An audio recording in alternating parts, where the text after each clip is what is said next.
अदालत क्या इस बात का फैसला करेगी कि यहाँ पर राम का जन्म हुआ था कि नहीं हुआ था? ये कहानी नहीं, सच्चाई है सालों दर साल चले संघर्ष की, अटूट विश्वास की और समृद्ध सांस्कृतिक पुनर्निर्माण की। भगवान श्री राम के पुत्र कुश ने अयोध्या में श्री राम जी के कई मंदिर बनवाए। केवल अयोध्या में ही सीताराम के 3000 मंदिर थे।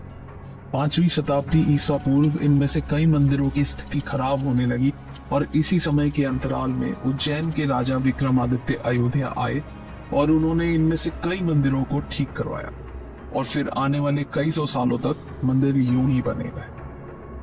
साल 1526 में बाबर और इब्राहिम लोदी के बीच युद्ध होता है। 1528 तक बाबर की सेना अयोध्या पहुंच जाती है और माना जाता है कि बाबर के कहने पर उनके सेनापति मीर बाकी ने राम मंदिर को तुड़वाकर उसकी जगह पर एक मस्जिद बनवा दिया, जिसको बाबरी मस्जिद के नाम से जाना जाने लगा। इतना होने के बाद 150 साल तक सब वैसा ही बना रहा। ये वही दौरान है जब भारत पर मुगल शासन की जड़ें बहुत सशक्त और गहरी थी।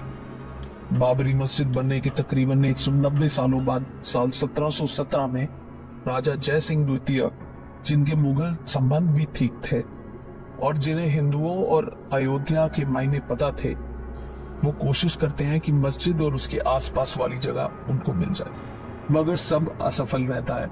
लेकिन वे मस्जिद के पास ही एक राम चबूतरा बनवा देते हैं जहां हिंदू पूजा और अर्चना कर सके। ज्योग्राफर जोसेफ थेलर ने भी अपनी रिपोर्ट में राम चबूतरा होने की बात बताई है। ये वही समय था जब मुसलमान मस्जिद के अंदर नमाज पढ़ते थे और हिंदू बाहर राम चबूतरे पर पूजा किया करते थे। मंदिर गिराए जाने के 250 साल बाद भी हिंदू इस बात को भुला ना पाए थे कि जिस जगह राम जन्म स्थान था अब वहां मंदिर नहीं बल्कि एक मस्जिद है। साल 1813 में पहली बार हिंदू संगठनों ने यह दावा किया कि बाबर ने 1528 में श्री राम जी का मंदिर ध्वस्त किया और उस जगह पर एक मस्जिद बनवाई थी। और इस दावे ने देश की सांस्कृतिक और राजनीतिक परिप्रेक्ष्य में अनेक महत्वपूर्ण सवाल सामने खड़े कर दिए। कई अंग्रेज अधिकारियों ने भी मस्जिद में हिंदू मंदिर जैसी कलाकृतियों के मिलने का जिक्र किया था। साल 1838 में मॉन्टगोमेरी मार्टिन ने एक रिपोर्ट दी जिसमें यह बताया गया कि मस्जिद में जो पिलर्स हैं वो मंदिर से ही लिए गए हैं। रिपोर्ट सामने आने के बाद काफी हंगामा हुआ। हिंदुओं के दावे के बाद विवादित जमीन पर अब नमाज ही नहीं पूजा भी होने लगी, जिससे माहौल और तनावपूर्ण हो गया।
At the stroke of the midnight hour, when the world sleeps, India will awake to life and freedom.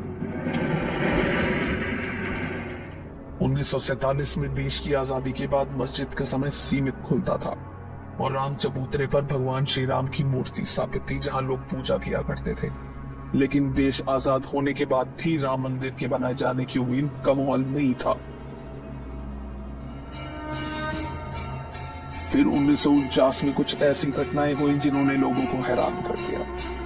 23 दिसंबर 1949 को सुबह विवादित ढांचे के अंदर से घंटियों की आवाज आने लगती है।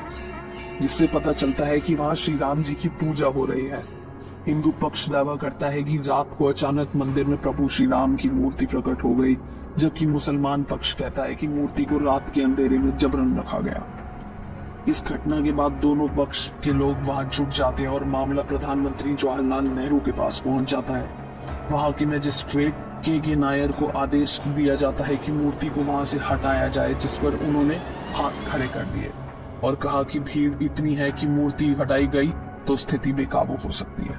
27 दिसंबर को के नायर के पास दोबारा वही आदेश आता है, जिसके जवाब में वे इस्तीफा दे देते हैं। इस्तीफे के साथ वो सरकार को ये सलाह भी देते हैं कि मूर्ति को हटाने की बजाय वहां एक जालीनुमा गेट लगा दिया जाए। जवाहरलाल नेहरू को ये सलाह पसंद आती है और वो ऐसा ही करने को कहते हैं। साथ ही साथ वे के नायर का इस्तीफा भी मंजूर नहीं करते। 1950 में हिंदू महासभा के वकील गोपाल विशारद फैजाबाद जिला अदालत में एक अर्जी दाखिल कर रामलला की मूर्ति की पूजा का अधिकार मांगते हैं और इसके बाद आगे आने वाले 35 सालों तक हिंदू पक्ष और सुन्नी वक्फ बोर्ड उस जगह को अपने हवाले करने का अदालत में दावा करते रहे, मगर कुछ बदलाव नहीं होता। 1976 में पहली बार साइट को एक्सकवेट किया जाता है, जिस पर आगे चलकर के मोहम्मद ने यह भी बताया है। तो ये मस्जिद है, उस मस्जिद का जो पिलर्स जितने भी हैं वो सब जन्म मंदिर का पिलर्स थे। तो 11th and 12th सेंचुरी का जो मंदिर का जो पिलर्स थे उसी को मस्जिद में मस्जिद जिन 12 पिलर पर बनी हुई थी वो मंदिर के ही अवशेष हैं। और साल 1980 में बीजेपी के सामने आने के बाद राम मंदिर आंदोलन को लेकर चीजें बहुत हद तक बदलने लगती। सुप्रीम कोर्ट ने हमें अधिकार दिया है कि हम कार सेवा करें, और जिसने मन में संकल्प किया हुआ है कि 30 अक्टूबर को वहां पर पहुंच करके कार सेवा करेंगे और मंदिर वहीं बनाएंगे। संघ, विश्व हिंदू परिषद और बीजेपी सब अपनी ओर से प्रयास करते हैं कि राम मंदिर आंदोलन में तेजी आए। 1984 में दिल्ली के विज्ञान भवन में एक कार्यक्रम में यह तय होता है कि मंदिर के लिए सीतामढ़ी से अयोध्या तक रथ यात्रा निकले, मगर उसी वर्ष श्री इंदिरा गांधी जी की देहांत के बाद यह कार्यक्रम टाल दिया जाता है।